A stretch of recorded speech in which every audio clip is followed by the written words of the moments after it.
Welcome to Graceful Healing, a podcast to get straight talk about healing and living again. My name is Maureen Lake. I'm a holistic health coach, speaker, author, and thyroid disease fighter. Each week, I'll be bringing you graceful conversations to inspire you to seek new ways to hit the reset button to catapult your health and vitality to new levels. Listen in and open your heart to all the new possibilities. Are you ready? Let's do this.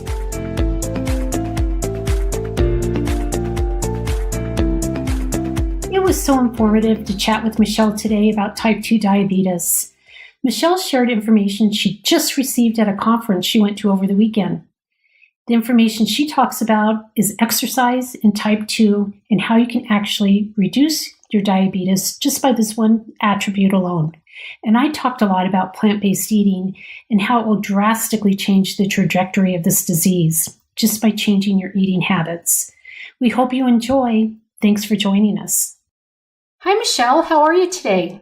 I'm doing great. How are you, Maureen? I'm good. I heard that you went to a really interesting conference over the weekend. Can you tell us about it? Well, I did learn a lot about type 2 diabetes and exercise. Cool. It was fascinating. So, what did you learn? Well, I think I knew a little bit about the connection between managing diabetes and being active, but the big takeaway for me was that not only do we need, actually this isn't just people with diabetes, it really applies to all of us. We need to be more active and less inactive.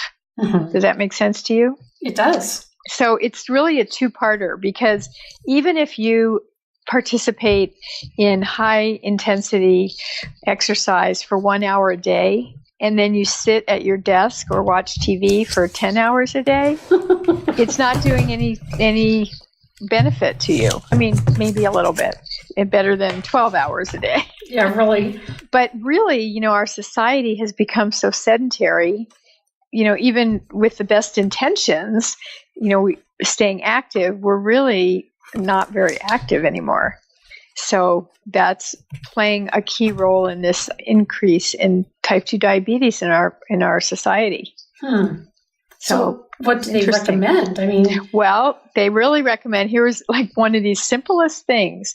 So continue to exercise. 150 minutes a week is kind of the recommendation, which is pretty easy to do. That's really 30 minutes a day. But to become more active during your day. So not think in terms of, well, I'm just going to go exercise for that 30 to 40 to 60 minutes, but if you're sitting at your desk for 3 hours working on email, to make sure you get up every 20 minutes and walk around.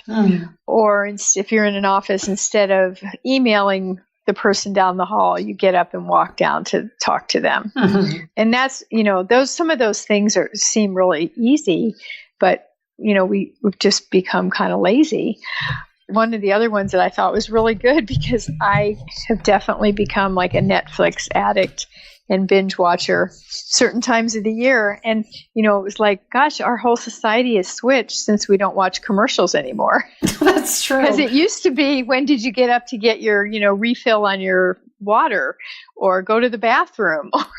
or even remember the days when they didn't have clickers and you had to get up to change the channel? Get up to change the channel. Yeah. Right. So think about, when you just, over the course of a week or a month or 6 months, that lack of activity, because you can sit on your couch for hours without getting up, truly, unless you have to go to the bathroom, I guess. Yeah, really. So, trying to think a little more logically about that, okay, every 30 minutes, set your timer and get up and, walk around the couch or go upstairs or, something. Mm-hmm. So those were the big takeaways for me.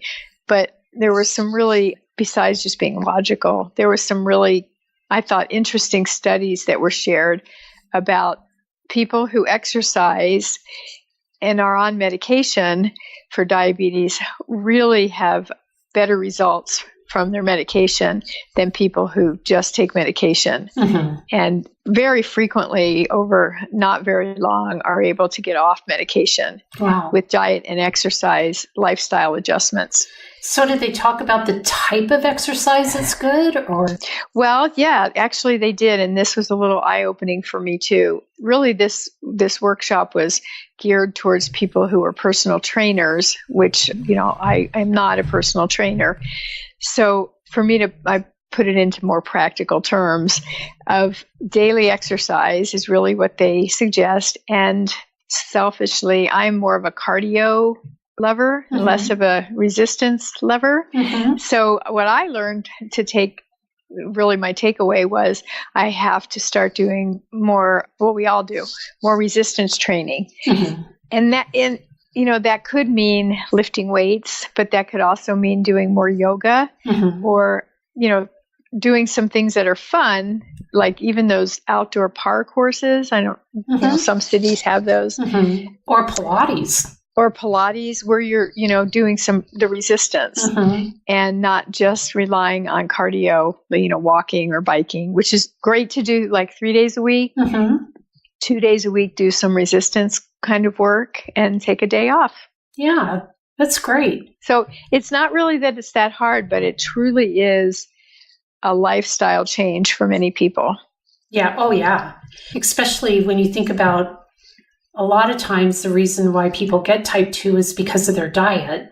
Yeah. And they've gained weight, and obviously their insulin production and everything else has gone haywire. And a lot of it has to do with our wonderful standard American diet, unfortunately. And then when you're sedentary on top of it, you're just going to keep that weight on. Yeah. Well, and it's amazing. I want to hear more about, your expertise from diet perspective. The thing that is fascinating to me, I guess, is how gradually this happens to us. Mm-hmm. Because, think about when you're in your 20s, you can pretty much eat anything and burn it off if you're, being active. Exactly. And then, not only our bodies aren't able to metabolize quite as efficiently as we age, but we also become more sedentary Mm-hmm. along with that at the same time. So, it's no wonder that we gain weight. I think I saw some study where, 10 pounds a year. Oh, gosh. No, wait a minute. 10 pounds a decade. Sorry, that's a lot different.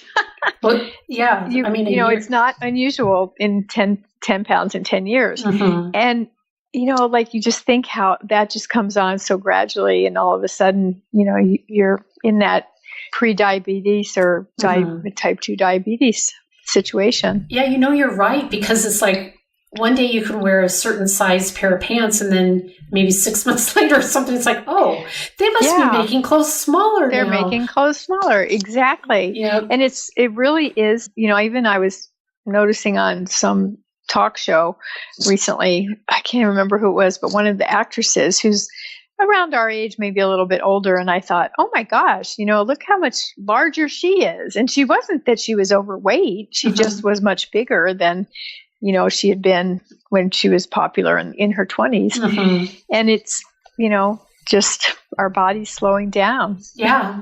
Yeah, exactly. So tell me a little bit more about how to manage diabetes with diet.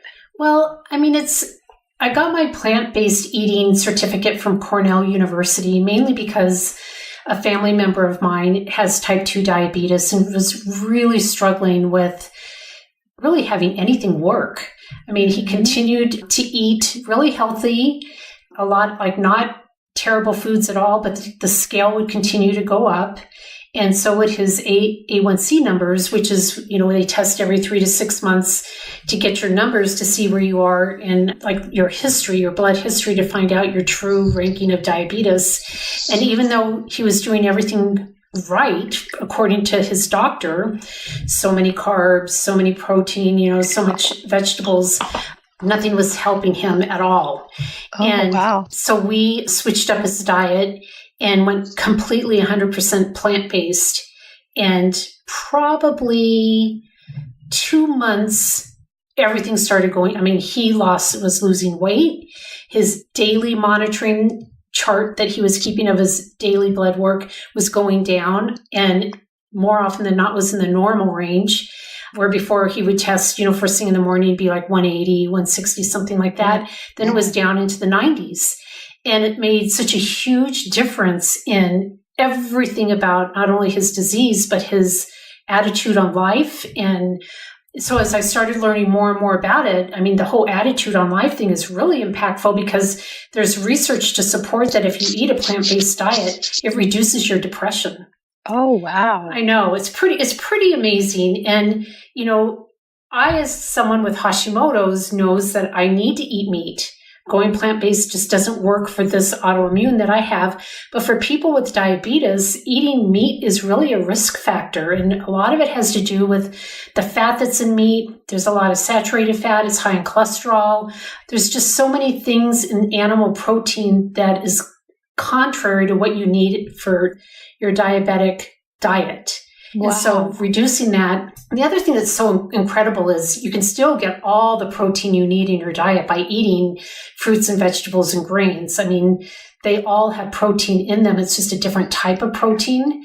But the other thing is, like, when you eat a standard American diet and sit down to have, steak and potatoes or whatever, you're having over 1,000 calories before you even get full. And if you're eating a plant-based diet, to have those same amount of calories in plant-based food would take up the entire table. I mean, there's no way you can consume all those calories. And so just by virtue of eating plant-based, perfect kind of organic type, healthy foods that come from the earth, that the way that, food was always given to us from centuries ago, you have no choice but to lose weight. I mean, it just happens if you have the right balance. Now, a lot of people go vegetarian and then they're like overloading on carbs, and that's not what I'm talking about at all. It's really your fruits and vegetables and how you eat them and the combination. And it actually, people that are vegetarian and eat correctly are protected against getting type 2 diabetes. Oh, boy. There's these protective properties in whole plant foods that actually, like the antioxidants, the fiber, all that stuff, it suppresses the estrogen-producing bacteria in our gut. And of course, everything originates in the gut, right? When it comes down to any kind of disease. So eating plant-based is really, really beneficial for people with type 2. Oh, it's fascinating to me. I keep hearing the term plant-based diet, but at the same time, I'm curious about how do you move from a typical American diet to a plant-based diet? Well, I mean, it's for some people, like for my family member, it was super easy because he happens to love vegetables to begin with. If it was me, I'm not that huge of a fan of vegetables. Out of everything in my diet, that's probably I lack the most is vegetables because I only like a few. I mean, it's kind of like really stingy person when it comes to vegetables and so it helps if you already have like an affinity towards vegetables. Then of course, fruits are delicious and you'd still have to monitor like the number of fruits that you eat a day. But I think it's can be a really easy transition, especially if you take a week or two to wean yourself off of meat. And I know a lot of people have a real kind of meat and potatoes diet, and obviously it's going to be harder for them. But the majority of us don't really eat that much meat and potatoes anymore. Yeah. We're a little bit more careful with, meat on salad, or if we do have meat, that's a smaller portion and things like that. So it's just kind of a matter of cutting back give yourself a week, and then before you know it, you're not going to miss the meat because you're substituting with other types of proteins. So your body, you're going to feel a difference in your body in the way that the energy you have and the way that it functions, the way that you sleep. I mean, just everything is going to change for you. And before you know it, you're not going to want to eat meat again because it's causing all sorts of inflammation in your body, and you just know that you're better off without it. Yeah, well, it makes perfect sense. I mean, and then when you see the scale going down, I mean, how motivating is that? That's true. And you feel better and you sleep better. Mm-hmm. So plant-based diet, does that mean like never have any seafood or dairy, or is it just occasionally? Well, it really depends on how like extreme you want to go. You can stay vegetarian and still eat your fish and even have your dairy and see a drastic change in your weight, your blood sugars, your cholesterol, all of that. But then obviously there's some people that take it a little bit more and don't want to have the dairy because maybe they realize that's inflammatory for them as well, which it is for a lot of people. So I think it's all kind of individual in what works for you. But the only way to know really is to give it a try. Give it a try. Yeah. So do you recommend for people to go sort of cold turkey or do this gradual elimination like you were mentioning? I think it really depends on your history of eating meat. Like I said, for my family member, it was a really easy transition because he loved all those foods anyways and didn't miss meat at all. I went plant-based for a while, and I think I mentioned this before. It sent me into like a downward spiral with my Hashimoto's, and when I talked to my doctor about it, it wasn't until then that I realized I actually need to have meat in my diet. So I was doing myself a disservice by doing that because it's not for everybody. Plant-based eating isn't for everybody, but it's definitely the research supports for type 2. It's hugely beneficial. Well, I just remember seeing drastic difference in Bill Clinton. When he went to a plant-based diet, it was like night and day. I know. All of a sudden, you look like a skeleton. I know. And I can remember thinking, gosh, if he can do it, anybody should be able to do it. Because he was such a, burger kind of guy. Yeah, he'd go jogging out of the White House and stop at McDonald's. Exactly. So, there's the inspiration. I know a few years ago, a popular movie or documentary was Forks Over Knives. Oh, that's wonderful.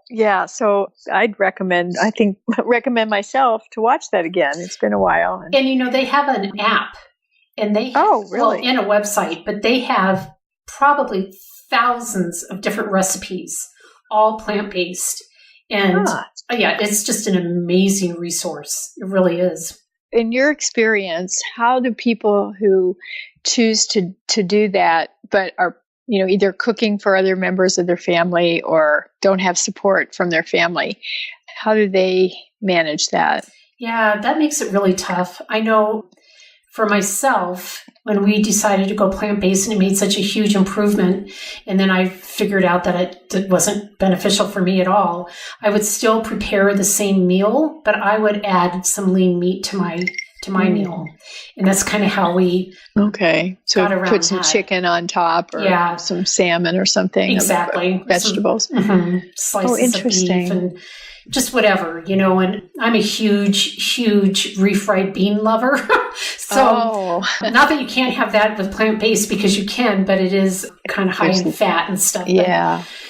I would just kind of substitute a lot of that for that too. But. Yeah. So that's the other thing I know. The seeds and nuts, right? That's part of that. And they're so high in calories that, I think people tend to think they're doing themselves good when really they're not if they overdo that. But I think like on a plant-based diet, you have so many more calories to play with. Oh, that's a good point. Yeah. Because, like say you're eating a vegetable bowl with whatever on top of it for lunch, you're maybe eating less than 400 calories. So if you want to have, a couple of scoops or handfuls of nuts to top it off, go for it, because it's the right type of fat and it's what you need for your extra protein anyways. So, well, those are great tips. I obviously, it's not like a fad diet because there's a lot of great science behind it.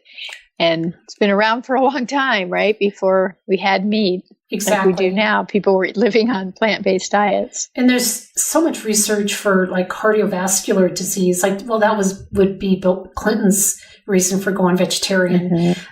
It just does an incredible cleansing of your system and getting rid of the cholesterol and the plaque in your arteries. And I wish that I could be vegetarian just because of the amazing benefits of going that way. But then the way that I eat and having some lean meats on top of, fruits and vegetables, it's not that much of a difference anyways. But I can speak just from experience as far as with my family member, the difference in his life following this diet is night and day. Wow. Night and day. That's impressive. And like his A1C numbers are all normal now. He's still on metformin, but his medication's been reduced. And it's just a matter of time, really, before he comes off of that. So. Yeah. That's what's so incredible about, being able to not just maintain, but to actually reverse the effects of type 2 diabetes. And I think it's incredible that just diet and exercise and some lifestyle, I shouldn't say exercise and diet exclusively, but lifestyle changes truly can reverse, this pattern. It's amazing. I know. When they say food is medicine, it really is. Yeah. And the other thing that, I think I knew this, but I just had not really internalized it, is how in the last 20 years, the increase in type 2 diabetes in children is just horrifying. I know. It was rare in the 70s or even early 80s to even hear of a child with type 2 diabetes. I know. And now, it's not unusual at all. And it's just horrifying to think of what will happen to this next generation. I know. So we have to change that. One plant at a time. There you go. Well, one of the other things, and you're just reminding me of so many, things that kind of I learned this weekend, but that it used to be, that it was like all about, you could sort of exercise your way out of a bad diet. Like, it was like, oh, well, if you exercise, you can overcome the calories in, calories out kind of mentality. And now really studies show that exercise is really only 20% of a healthy lifestyle. Really, diet is that 80%. And with a bad diet, it doesn't matter what kind of exercise you do. Oh, isn't that the truth? Yeah. So, we really need to clean it up. Yeah, we do. And, eat organic when we can. That's not always available for people, but, at least sort of clean up the fast food and the sodas and things foods. Like that. Yeah. So do you have diabetes in your family, Michelle? Oh, gosh. Yes. It's heart disease and diabetes is a big factor in my family. And to be honest, for many years, I was just like, well, if you take care of yourself, you don't have to go down that path. And I'm seeing now that it's not necessarily true. A lot of it is genetics and lifestyle.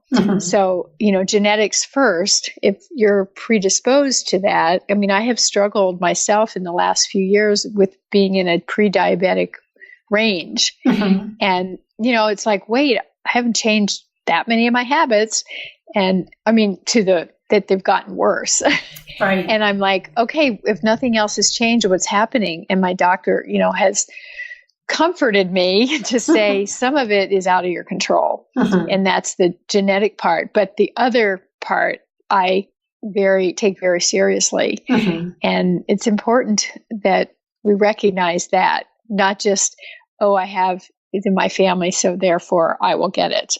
Sure. Yeah. But it takes work. I've got to say, I see the doctor regularly for, blood work so that we can keep an eye on it. That's great. Yeah.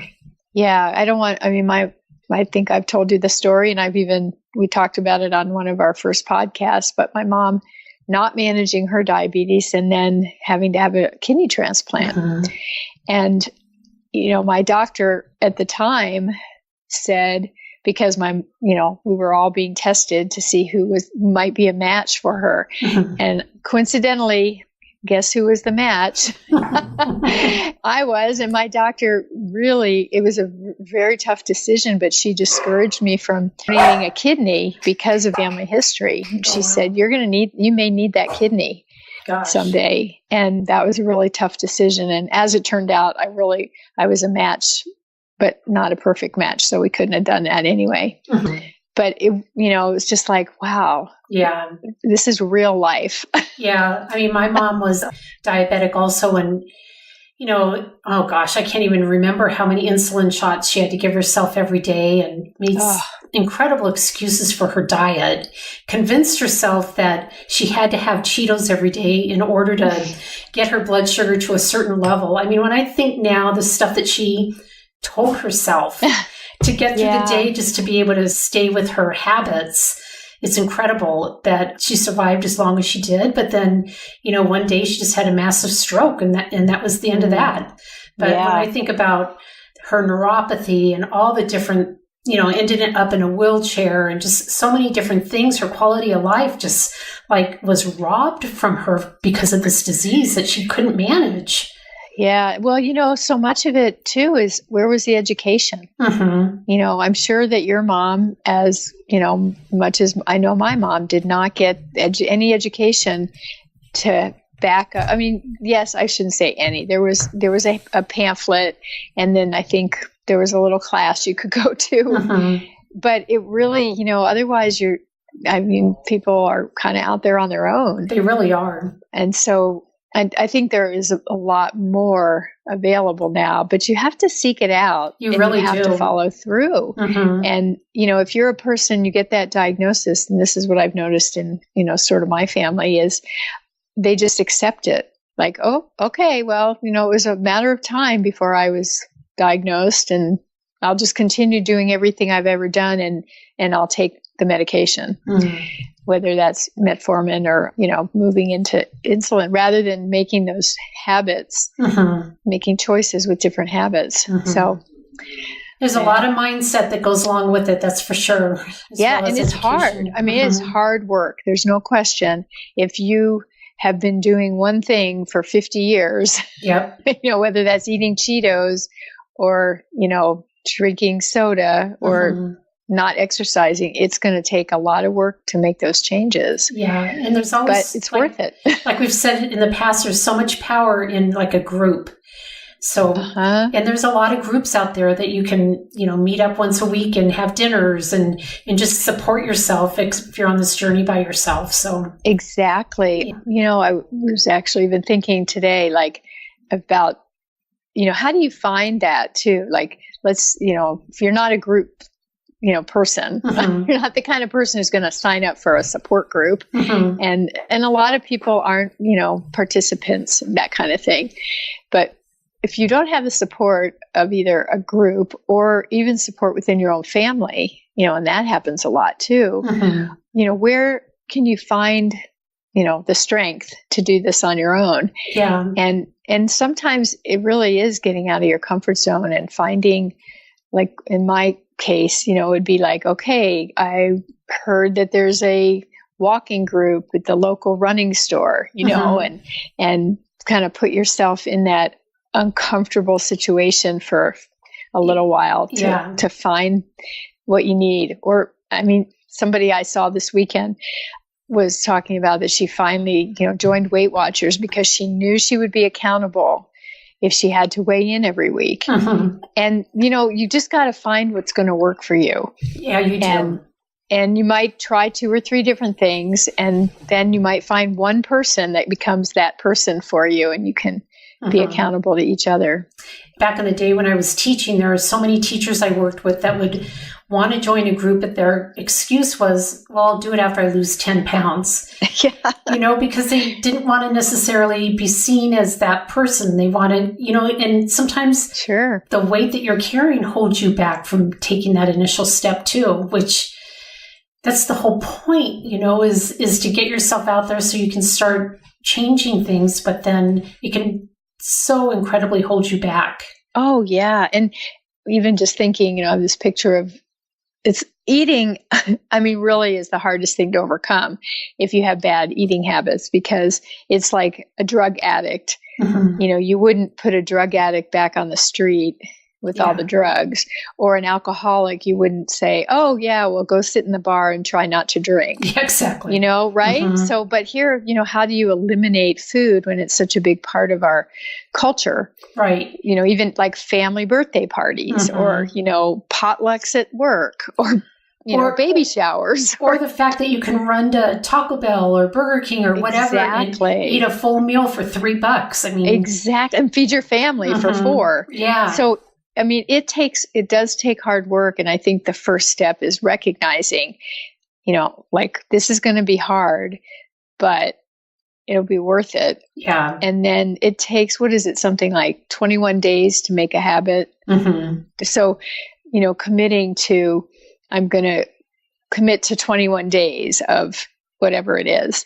And it'll be really hard. And then it'll start to become easier. Mm-hmm. And then it'll be your new habit. Exactly. And that's what's so nice if you could have a friend or a group. Yeah. Or that support makes all the difference in the world. Yeah, it does. And even, I think we've said this every time we've talked about sometimes you have to let go of other people in your life. And that's, to me, another good example. I mean, if your social life revolves around happy hour, mm-hmm. you might have to make a change and not go for a while and find somebody you can walk with for happy hour. Yeah. Or your spouse is sitting on the couch eating candy while you're, eating your broccoli or whatever. Yeah, it might. I mean, it's hard. Again, it's hard. And you know what? Maybe we can start something on our Facebook page about that. Like, oh, I know. How about instead of it being our sleep challenge, we'll have some kind of new habit challenge? Yeah, I think that whatever would be really that good. might be. Yeah, I think that would give be that a really some good thought. Exactly. I think it's one little habit at a time. We can't change the world overnight, but no. So real quickly before we sign off, what's the scoop on a retreat? Well, I know we talked about that a little bit last week. I have an assignment to go out and look at the Tanque Verde Guest Ranch so that we can make sure we have the best rooms for our group. Super excited about it. And I am too. I know. I think it's going to be so fun. And here it is in Tucson, and I'm going to feel like I'm on vacation because I've never been able to go out there and stay at this wonderful guest ranch. Well, you will be on vacation. I know. It'll be so fun. So we're still thinking, and we're booked for the end of September. Yep. Right? Exactly. And like I promise, next time we talk, I'll have more information. Oh, good. That'll be like perfect timing because once we have the set location and know all the different information, then we'll have pricing that we can share and people can start putting their name on a wait list and all sorts of things. So yeah, and it's going to be really first come, first serve because we're not going to have a big crowd. We're keeping this really small, right? Small and intimate. Yep, intentionally small. Yes. Because we want it to make a difference for the people who attend. Oh, absolutely. But, one thing that would be really helpful from our listeners would be to let us know what kind of things you'd like to have. I know, we've talked about some ideas, but if there's something that's a burning desire of someone, we'll certainly try to incorporate that. Oh, yeah. That's a great idea. Yeah. So, I'm so excited. I mean, it's going to just be the highlight of the fall in Tucson, Arizona. When the rest of the country is cold, it's still going to be nice and warm. That's right. And beautiful. Yeah. And the pool there is to die for. Yeah. So I will be on that. I can tell you for sure that we're going to do it. And for sure it's going to be that weekend. It's just locking down on the price and what we're including in that. Exactly. And we want just really special rooms. So we've got to make sure we get those. Oh, yeah. So we're going to jump on that this week. Yep. Perfect. Well, awesome, Michelle. It was so great to chat with you again. Yeah. Well, as usual, I love this 30 minutes. It's the best part of the day. That is, isn't it? It goes by so fast. I know it. Love it. Me too. And you're going to be on vacation. I am. So for we're a couple of weeks. Take a little break here from our Friday Feelings podcast while you go off and see all the tulips in Europe. Well, I will be making notes about the things I observe. Cool. And the culture along the Rhine River. Oh, neat. Beautiful. Yeah, maybe our next retreat can be over there. Wouldn't that be cool? Are you going to be anywhere near France? We're going to go into France just one day. We're taking a river cruise up the Rhine River from Switzerland up to Amsterdam, and one day we're docked in France. I can't remember the town though. Oh, if you're going to be going to my lavender fields, I'm going to be so upset. I don't think we're going that far in, and I don't think it's lavender season. No, it's not. I'll be on the lookout just in case. Okay. Yeah, it's in the summertime. I know that. So yeah, just one more plug for Arizona. We do have lavender fields here. Ooh. I've never been there, but we do have them. Are they close to Tucson? Not so close. That's why I haven't been. But we can maybe find a place to have a retreat there too. Yeah. I have got to get to some lavender fields. Me too. It's on my to-do list. Me too. All right. Well, awesome, Michelle.